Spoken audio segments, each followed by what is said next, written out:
How to fix PUBG fail to initialize Steam error on PC. So if you want to fix your PUBG failed to initialize Steam error on your PC, then first you need to open up your Steam. After opening your Steam, you need to go with library section, which is on the top left. And from here, you need to just simply go with PUBG. You need to click on PUBG. In my case, I don't have PUBG right here.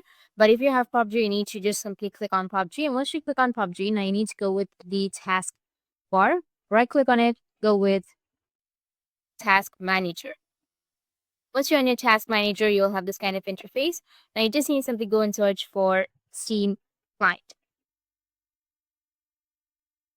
Once you find your Steam Client, you just need to simply go with Steam Client Service. Right click on it, go with End Task. Once you click on End Task, you can go back to your Steam and your problem might be fixed. If that doesn't fix your problem, then again, open up your Steam, go with Library, and here you will have your PUBG. You need to just right click on your PUBG.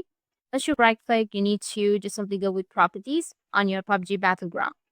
And under the launch options, you need to just clear everything that it is on launch options and then go back and just restart your Steam and it might fix your problem.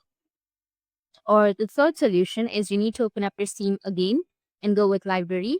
And here you need to right click on the PUBG Battleground and then go with Properties. Under Properties, you need to go and Install Files. Under that, you need to go and Verify Integrity of Game Files and it will verify.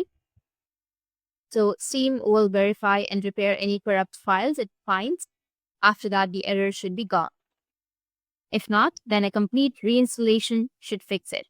So that's it. And if you have any questions, feel free to comment below. Thanks for watching.